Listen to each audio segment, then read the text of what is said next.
Continuamos con el punto del orden del día correspondiente a la convalidación o derogación del Real Decreto Ley. Señorías, silencio, por favor. Silencio. Del Real Decreto Ley 11/2026 de 12 de mayo, por el que se modifica la aportación de los usuarios y sus beneficiarios en la prestación farmacéutica ambulatoria. Para presentar el Real Decreto Ley tiene la palabra en nombre del Gobierno la señora ministra de Sanidad.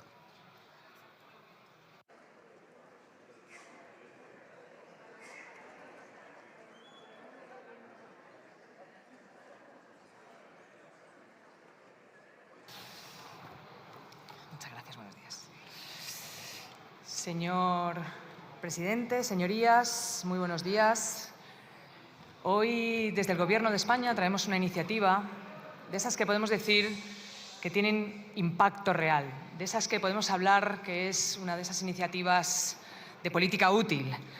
En un momento en el que estamos inmersos en polémicas, en conflictos, en ruido, hoy nos podemos detener un momentito para hablar de algo que es aglutinador dentro de toda la ciudadanía española y dentro de todos los grupos parlamentarios, que es cómo protegemos mejor a nuestros pacientes.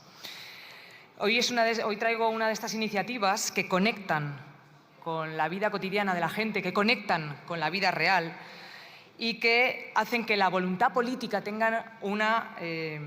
sea materializada en el día a día, en este caso, de los pacientes. Miren, seguramente este Real Decreto Ley no se lleve grandes eslóganes, ni tampoco grandes momentos de tertulia, ni grandes titulares, pero esta Real Decreto Ley lo que trae es un impacto muy directo en las familias. Tiene impacto en alguien que entra a una farmacia con varias recetas y que tiene que mirar los precios para elegir con cuál receta puede asumir y cuál receta no puede asumir. Tiene impacto en trabajadores y trabajadoras que tienen enfermedades crónicas y que necesitan tratamientos continuados y que, pese a tener ingresos modestos, soportan ahora una carga económica excesiva. Tiene impacto, en definitiva, en algo tan elemental como impedir que alguien tenga que dejar su fármaco, su medicamento y su tratamiento por motivos económicos. Hoy traemos, muy sencillamente y en un solo titular, una iniciativa para que los pacientes paguen menos por sus fármacos, para que paguen menos por sus medicamentos. Miren, en nuestro país tenemos un sistema sanitario y tenemos un sistema de protección social en el cual ninguna familia y ninguna persona que tenga una enfermedad tiene que caer en bancarrota. Esto no pasa en todos los países. En Estados Unidos el 65% de las bancarrotas familiares se deben a problemas de salud. Esto significa que si algún miembro de la familia se pone enfermo, necesita cuidados, necesita tratamientos, esa familia se arruina. El 65% de las bancarrotas familiares en Estados Unidos. Ese no es nuestro modelo. En nuestro país, ahora mismo quien está soportando una mayor carga económica para poder afrontar los tratamientos son las personas trabajadoras activas con rentas medias o bajas que tienen tratamientos crónicos, que tienen enfermedades crónicas y donde conculcan dos problemas: la vulnerabilidad económica con la enfermedad, y en este caso la enfermedad crónica. Y tenemos dos riesgos: que tengan que soportar una carga económica excesiva o que tengan que elegir entre abandonar su tratamiento. Y por eso traemos una reforma que persigue tres objetivos que son muy claros: hacer que el sistema sea más progresivo, sea más justo, reforzar la protección de los pacientes crónicos con rentas bajas y rentas medias y adaptar el copago farmacéutico a la realidad económica que viven hoy muchas familias en España. Esta reforma no cuestiona el principio de corresponsabilidad ni el uso racional de los medicamentos. El copago farmacéutico nunca se puede pensar como una medida, un mecanismo recaudatorio, sino todo lo contrario, como un mecanismo, una herramienta vinculada a la utilización adecuada de los recursos sanitarios.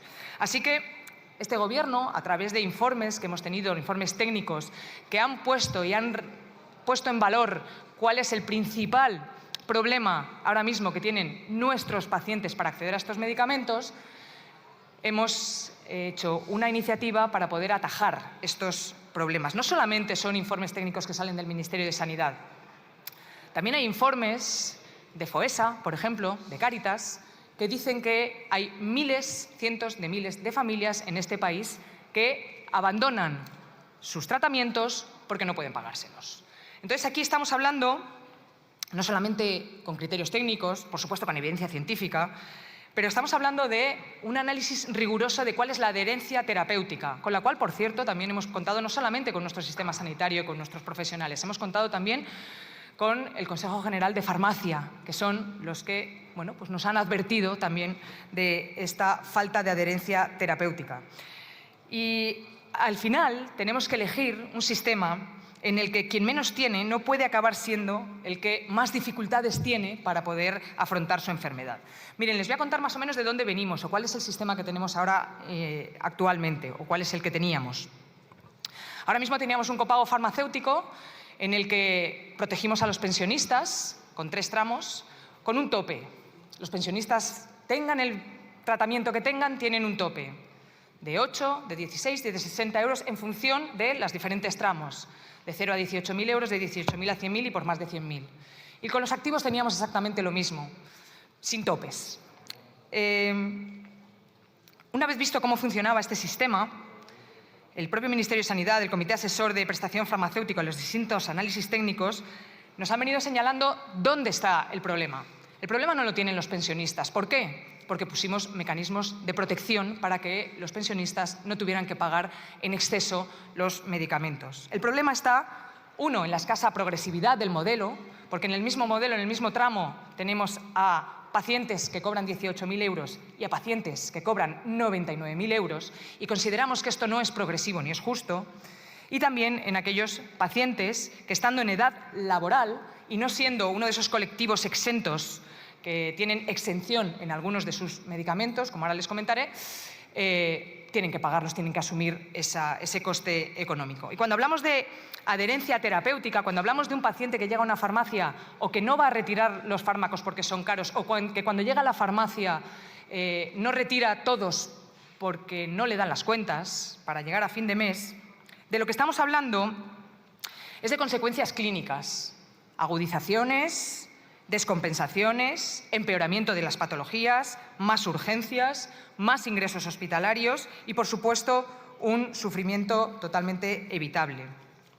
Por lo tanto, hacer esta reforma es corregir desequilibrios que el propio funcionamiento del modelo ya había revelado con absoluta claridad, y lo hace manteniendo intacta la idea de la corresponsabilidad y del uso racional de los medicamentos, pero introduciendo algo que es imprescindible en cualquier política pública que se precie de ser eficaz, y es que una mayor sensibilidad hacia la capacidad económica real de las personas y hacia el impacto que tiene la enfermedad prolongada sobre la economía de las familias. Esta reforma tiene 3 grandes patas. La primera es reforzar la equidad y la progresividad del sistema.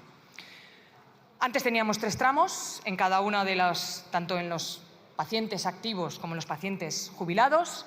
Ahora, en los pacientes activos tenemos 6 tramos. Hemos aumentado los tramos porque consideramos que de 18.000 a 99.000 la realidad económica es muy diferente.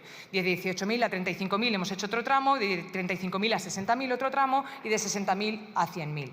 En función de esto, hemos puesto topes, porque consideramos que la gente que cobra menos de 35.000 euros no puede pagar más allá de 60 euros. Y por eso hemos puesto los mismos topes que tenían los jubilados. Y además hemos añadido un tramo más en los jubilados, ¿vale? El tramo que iba de 18.000 a 100.000, hemos incluido un tramo entre medias de 18.000 a 60.000.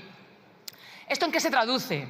Se traduce en que una persona activa que tenga un tratamiento crónico, que necesite varios tratamientos simultáneos, que tenga una renta menor de 9.000 euros, a esa persona le vamos a ahorrar 500 euros al año. 500 euros al año, que es mucho dinero para una persona que tiene una renta de menos de 9.000 euros. A una persona que tenga una renta de 22.000 euros le vamos a ahorrar 460 euros al año. Cuando estamos hablando de que las familias no llegan a final de mes y que tenemos que proteger a las familias de la factura de la electricidad, tenemos que proteger a las familias de la cesta de la compra y tenemos que proteger a las familias del contexto global que hace que la vida cada vez sea más cara y más difícil, no podemos dejar los medicamentos fuera de esta protección de las familias. La segunda gran pata de esta reforma es también mejorar la protección de los pensionistas. y corregir algunas de las distorsiones que el propio sistema había ido generando con el paso del tiempo. Como decía, introducimos un nuevo paso intermedio entre 18.000 y 60.000 euros que tendrá un límite mensual de 13 euros al mes. Y aquellos entre 60.000 y 100.000 tendrán el límite mensual de 18 euros al mes. Y miren, es que además esta reforma corrige otra anomalía que es sensible relacionada con las pensiones mínimas y con los complementos a mínimos. Durante los últimos años, muchas de las pensiones mínimas han experimentado incrementos para compensar la inflación y para proteger el poder adquisitivo de las personas mayores. Y esto es una buena noticia. El problema es que esa buena noticia se traducía en un aumento del copago farmacéutico porque pasaban a pertenecer a otro tramo y a otro umbral. ¿Qué estaba ocurriendo? Pues que algunas personas mayores perdían esta exención farmacéutica simplemente porque su pensión había subido ligeramente a través de los complementos. Bien, esta reforma corrige esta situación garantizando que quienes perciben complementos a mínimos mantengan automáticamente la exención farmacéutica. Y la tercera gran dimensión de esta reforma consiste en adaptar el sistema de copago farmacéutico a la realidad social y a la realidad económica que vive hoy nuestro país. Les hablaba del encarecimiento del coste de la vida y de la pérdida generalizada del poder adquisitivo que ha afectado de manera particular y muy particular a las rentas bajas y a las rentas medias. Y necesitamos que las familias no tengan que priorizar cuáles son sus gastos esenciales, qué consumos se retrasan o qué esfuerzos adicionales tienen que asumir las familias para asumir el día a día. Y determinados pacientes están teniendo dificultades reales para mantener correctamente sus tratamientos farmacológicos por motivos económicos. Y esta medida podría parecer que es una medida de protección social, que lo es, por supuesto es una medida de protección social, pero es que además es una medida de sostenibilidad de nuestro Sistema Nacional de Salud, porque esta medida ahorra dinero a los pacientes, pero también le ahorra dinero al Sistema Nacional de Salud, también le ahorra dinero a las administraciones y a las instituciones sanitarias. ¿Por qué? Porque favorece la capacidad preventiva y la capacidad asistencial del sistema. Y quiero subrayar algo que es muy importante y que creo que es nuclear. Esta medida ahorra dinero a los pacientes, insisto, y le ahorra dinero al sistema. No se contrapone con nada. Es un win-win, lo miremos como lo miremos. No hay nadie que se vea perjudicado por adoptar esta nueva medida de copago o estos nuevos tramos de copago. Van a continuar exentas las aportaciones farmacéuticas a todas las personas beneficiarias del ingreso mínimo vital, a las personas perceptores de pensiones no contributivas, a quienes se encuentran en situación de desempleo sin subsidio, a las personas beneficiarias de rentas mínimas o a los menores con discapacidad o personas afectadas por accidente laboral o enfermedad profesional. Todas estas personas ya están protegidas. Por eso, el Gobierno solicita hoy a esta Cámara la convalidación de este Real Decreto Ley, porque entendemos que responde a una necesidad real, una necesidad urgente, una necesidad actual, porque está sustentada en criterios técnicos, como siempre, en evidencia científica, en criterios sanitarios sólidos, porque creemos que mejora sustancialmente la vida de miles de pacientes, de miles de ciudadanos de nuestro país y porque es una medida que corrige desigualdades e inequidades, es una medida que disminuye el gasto diario de las familias de nuestros ciudadanos, es una medida que mejora la adherencia terapéutica y la confianza en el sistema, la confianza en las instituciones y la confianza en nuestro Sistema Nacional de Salud, es una medida que ahorra sufrimiento, ahorra reingresos, ahorra reagudizaciones y también ahorra costes al sistema y es una medida que es buena para los pacientes y buena para el Sistema Nacional de Salud. En definitiva, señorías, hoy damos un paso para que nuestro sistema sanitario siga siendo no solo uno de los más avanzados del mundo, sino que además sea uno de los más justos desde el punto de vista social. Muchas gracias. Muchas gracias.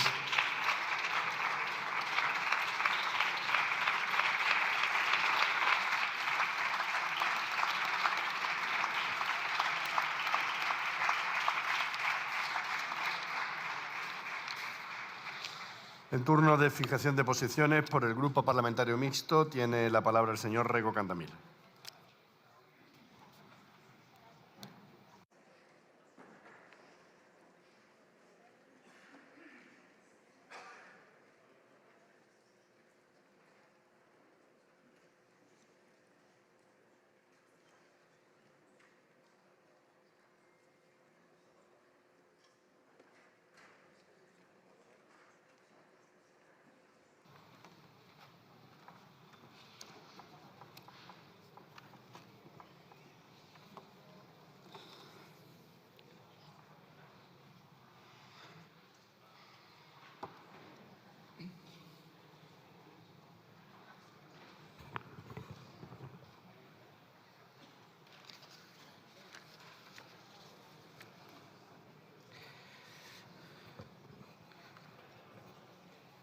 Moi boa tarde. Grazas, señor presidente, señora ministra. Hoxe vimos aquí a falar dunha cuestión de extrema importancia para a inmensa maioría da sociedade, como é o que ten que ver cos copagamentos farmacéuticos. Mas, se lles confeso algo, é verdade que teño curiosidade por saber como será a pirueta do Partido Popular para subir aquí e falar máis unha vez de Zapatero, en aplicación dos principios de propaganda de Goebbels que tan útiles foron aos nazis e que tamén, hai que recoñecelo, sabe aplicar o Partido Popular.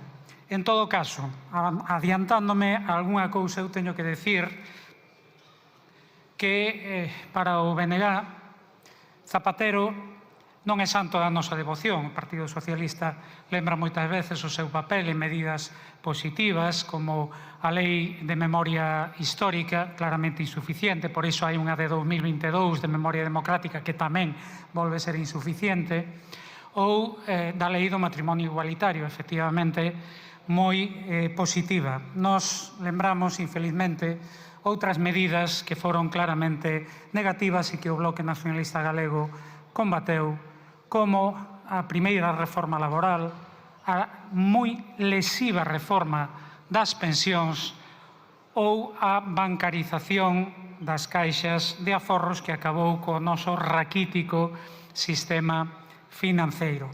Pero, en todo caso, digo que teño curiosidade por saber cal será a pirueta, porque, claro, non lle poden atribuir o inicio do copagamento farmacéutico aos pensionistas a Zapatero. Foi unha medida do ano 2012 de Ana Pastor, do Partido Popular, ministra do primeiro goberno de Rajoy, por medio do Real Decreto Lei 16/2012 de 20 de abril. Foi o Partido Popular, efectivamente, quen obrigou os pensionistas a cofinanciar unha parte do custo dos medicamentos entre 10 e 20% en función da súa renda. E isto hai que sumarlle facer fronte ao pagamento dos medicamentos para síntomas leves, os denominados medicamentos de pouco valor terapéutico, os que foi retirado o financiamento público e, por tanto, pasaron a ser pagados 100% independentemente dos ingresos da persoa doente, antitusivos, produtos oculares, mucolíticos, fármacos para varices ou produtos curativos, gasas, sondas, etc., que moitas persoas precisan e non exactamente por ningún tipo de capricho. Ao mesmo tempo, estes medicamentos excluídos do financiamento viron aumentado o seu prezo de forma moi importante. Estamos falando, por tanto, de repagamentos que foron e continúan sendo un auténtico imposto á enfermidade, xa que paga máis que máis enfermo está, non que máis ten, que traslada o custo directamente ao peto das persoas enfermas. Fai que os usuarios e usuarias pasen a pagar dúas veces as prestacións sanitarias, por iso falamos de repagamento. Os cidadáns e cidadás pagamos a sanidade igual que outros servizos públicos con nosos impostos, e os colectivos máis vulneráveis, especialmente como dos pensionistas, unha grande porcentaxe da clase traballadora con salarios precarios, tiveron que pasar a soportar as consecuencias dos copagamentos e da exclusión de fármacos do catálogo de prestacións farmacéuticas. Coa introdución deste repagamento e a exclusión da lista de medicamentos financiados de máis de 400 fármacos, rompeuse o equilibrio de moitas economías, daquelas economías máis fráxiles e dunha forma moi especial dos xubilados e xubiladas coas pensións máis baixas. Isto afectou e afecta, continúa a afectar especialmente na Galiza, porque non debemos esquecer que, para alén dunha poboación moi envellecida, máis pensionistas que obxectivamente e máis enfermos crónicos, a poboación que obxectivamente consome máis medicamentos, temos dos salarios e das pensións máis baixas do Estado español e, por tanto, iso implica unha carga máis alta. Hoxe, o Ministerio de Sanidade, en máis de sumar, trae aquí unha proposta que introduce novos tramos para unha maior progresividade e establece límites ao copagamento, especialmente para pensionistas, co declarado obxectivo de reducir as desigualdades. Xa vimos a puntualización de algunha asociación de usuarios e usuarias que di que máis que reducir estas desigualdades o que fai é reorganizalas, mas mantendo unha barreira no acceso á atención á saúde como é este copagamento que continúa sendo realmente moi importante para as persoas con menos recursos e para as persoas, para os colectivos en situación de especial vulnerabilidade. Nós concordamos, o BNG concorda coa opinión de entidades que defenden a sanidade pública no sentido de que a cuestión chave debería ser como controlar o gasto farmacéutico actuando sobre os prezos, promovendo medicamentos xenéricos ou mudando a relación coa industria farmacéutica, impulsando, por exemplo, farmacéuticas públicas e non trasladando parte do custo ás persoas enfermas nun evidente, como decía, repagamento que castiga quen enferma. Para o BNG hai un principio claro: a sanidade pública debe ser financiada con recursos públicos e non derivando parte do custo ao peto das persoas que padecen a doenza. máis unha razón para reclamar unha política tributaria máis xusta e redistributiva, en que pague máis que máis ten e non que máis enferma. Quen ten unha doenza crónica ou quen está polimedicado, mesmo se persoalmente está nunha situación de extrema precariedade. Por tanto, señora ministra, señoras e señores de Sumar, está ben que reduzan porcentaxes e limiten o pagamento, mas saben que estaría mellor aínda que eliminasen o repagamento no mínimo para as persoas pensionistas. Quero lembrarlles que vostedes, ou polo menos algunha organización que hoxe fai parte de Sumar, como Izquierda Unida, na altura da introdución deste copagamento por parte do Partido Popular, opúxose e cualificouno como recorte e como unha medida claramente antisocial. Se era un recorte e unha medida antisocial, a pregunta é por que a manteñen, por que non a eliminan. E saben como podería facerse? Pois, por exemplo, aplicando os inxentes recursos que o seu goberno destina ao gasto militar, ao financiamento da sanidade pública e do gasto farmacéutico. Xa vexo que hoxe a ministra non fala de un recorte ou dunha medida antisocial, fala dunha medida de responsabilidade no uso dos medicamentos. Hai unha viraxe evidente que lóxicamente nós non compartimos. Insisto, se todos eses recursos, por exemplo, e finalizo, os 10.471 millóns de euros para armamento que foron aprobados no Consello de Ministros e Ministras en abril de 2025 ou os 15.635 autorizados entre 2026 e 2037 en xullo deste mesmo ano, se aplicasen á sanidade e a atención á dependencia, creo que estarían bastante mellor empregados. Moito obrigado. Gracias.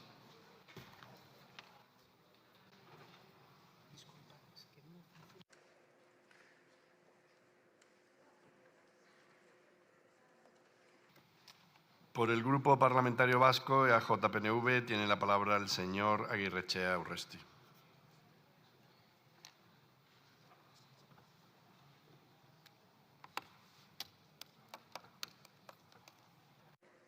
Kaixo egunon guztioi, ministra Anderea. El Real Decreto Ley 11/2026 del 12 de mayo modifica el copago farmacéutico ambulatorio de los medicamentos dispensados en farmacia como con receta o orden médica. La aportación del usuario se reguló por primera vez en 2012 en el Real Decreto 16/2012 para los pensionistas con tramos de renta y límites mensuales y se revisó en el 2020 para ampliar las exenciones de las rentas bajas. El artículo 102 de la Ley 29/2006, refundida 2015, contiene la regulación básica vigente de estas modificaciones. La reforma del 2026 mantiene los principios generales existentes con anterioridad, pero ajusta los tramos porcentuales y refuerza la protección para aumentar la progresividad y corregir inequidades. Ese es, digamos, el objeto de este Real Decreto. El Real Decreto consta de un artículo único que modifica el artículo 102 del texto refundido de la Ley de Garantías y Uso Racional de Medicamentos y Productos Farmacéuticos Sanitarios, además de una disposición transitoria única y 3 disposiciones finales. Bien, la reforma refuerza la protección de las rentas bajas con nuevos topes mensuales y reparte el copago según la renta. Eso ya lo ha explicado la señora ministra. reduciendo el esfuerzo de quienes tienen menor capacidad económica sin suprimir la corresponsabilidad en el uso de medicamentos. Se revisan los topes que hacen que al alcanzarse un gasto mensual el paciente deje de pagar copago ese mes con el fin de evitar cargas excesivas en quienes tienen alta carga terapéutica. Al evitar que pacientes de bajos ingresos abandonen o reduzcan sus tratamientos por motivaciones económicas. De esta manera se mejorará la adherencia terapéutica y se prevendrán complicaciones clínicas, según nos dice el Ministerio de Sanidad en este decreto. Altos niveles de copago en colectivos vulnerables habían derivado en empeoramiento de enfermedades y aumento de hospitalizaciones evitables. Este es, digamos, el objeto central de esta modificación, tal y como se ha explicado y tal y como lo hemos entendido todos. El Real Decreto supone incremento en el gasto sanitario público, sin duda alguna, en unos 265 millones se estima, al reducirse la aportación del usuario, que supone una presión presupuestaria adicional que deberán absorber, como no, las comunidades autónomas, las administraciones sanitarias competentes, bien vía aportación estatal o bien en los presupuestos autonómicos sanitarios. Aunque implica un mayor gasto público farmacéutico inmediato, la reforma considera que es una inversión preventiva, es el término que utilizan. Los mejores niveles de adherencia resultantes pueden reducir posteriormente costes sanitarios y hospitalarios en personas que, por motivos económicos, habían dejado de tener tratamientos, que eso hace que, en consecuencia, luego tengan que recurrir a hospitales y el gasto sea mayor. Eso es, digamos, lo que se plantea. La verdad es que las últimas noticias respecto a la modificación de los tramos y topes de la aportación farmacéutica por parte de los usuarios de la prestación farmacéutica se presentaron en el texto del anteproyecto de ley del medicamento. Lo establecido, por lo tanto, en el Real Decreto coincide totalmente con el anteproyecto de ley, a excepción de un nuevo tope de aportación para los pensionistas con renta comprendida entre 18.000 y 60.000 euros, con un máximo de 13,37 euros al mes, que a diferencia del proyecto de ley que presentaba un tope de 18,52 para este colectivo. Con respecto a la situación actual, las principales modificaciones, además de las anteriormente citadas, plantean una reducción del porcentaje de aportación del 50 al 45% en los tramos de renta comprendidos entre 18.000 y 35.000 euros y 35.000 y 60.000 euros. Por parte, incorpora topes de aportación mensual en lo referente a población activa hasta los 35.000 euros. Bien, podían haber sido estos tramos o podían haber sido otros. Evidentemente, ha sido el Ministerio el que ha decidido que sean estos tramos y que sean estos porcentajes y que sean estos los diferencias. Es decir, digamos que el paquete del objetivo ha considerado el Ministerio que estas son la mejor manera de hacer que sea más equitativa la aportación de las personas que tienen tratamientos terapéuticos largos. Euskadi en el año 2012 se manifestó en contra de las nuevas aportaciones de los usuarios y posteriormente una sentencia nos obligó a su aplicación. Pero como compensación a la nueva situación se publicó un decreto que regulaba las ayudas al copago farmacéutico con el objetivo de permitir que los colectivos más vulnerables y desfavorecidos económicamente pudieran acceder a los medicamentos y a los productos sanitarios necesarios para el cumplimiento de los tratamientos que se les habían prescrito y disfrutar de un nivel de salud digno. Por lo tanto, nosotros estos deberes ya los hicimos cuando se nos impuso por medio de sentencia un copago que no queríamos. Pero la pregunta que me hago yo es, ¿y esta modificación por qué no se consultó previamente a las comunidades autónomas? Ya sabemos que es el Ministerio el que tiene la potestad para poder hacer esto, pero se podía haber previamente consultado, señora ministra. Y con respecto a las modificaciones planteadas, nos parecen adecuadas, evidentemente, ya que de este modo se puede contribuir a evitar que la aportación del usuario constituya una barrera. Por lo tanto, ya le digo que con el objetivo estamos de acuerdo. Pero en un acto legislativo tan importante como el fondo es la forma. Y el empleo del artículo 86 de la Constitución española exige dos requisitos. La justificación del empleo del Real Decreto Ley. La Constitución dice que debe ser a consecuencia del presupuesto de la extraordinaria y urgente necesidad o la existencia de una necesidad, conexión de la situación de urgencia definida y la medida concreta adaptada para subvenir a ella. Ustedes fundamentan su adopción en un contexto económico y social excepcional y sobrevenido, derivado y provocado por una inflación y caída de las rentas de los hogares. Ello habría agravado problemas estructurales de copago farmacéutico y provocado reducciones en la adherencia terapéutica, según dicen ustedes. Hombre, esta argumentación cumple formalmente al menos con la exigencia constitucional, pero la jurisprudencia constitucional exige que la necesidad alegada para un Real Decreto Ley se configure como algo más que la mera conveniencia y oportunidad. Lo cual quiere decir que ustedes podían, porque esta situación no es de repente de este mes. Esta situación se daba previamente también. Podían haber traído una modificación legislativa directamente. Por lo tanto, la conexión que el Gobierno establece entre el conflicto geopolítico y la urgencia puede considerarse menos tajante de lo aparente. Bien, dicho todo esto, los razonamientos expuestos plantean una duda razonable, acabo, señor presidente, sobre la plena adecuación de que sea la mejor forma el Real Decreto cuando ustedes podían haber traído precisamente la modificación legislativa que yo le comentaba. En cualquier caso, apoyaremos esta convalidación. Muchas gracias, señor presidente. Gracias.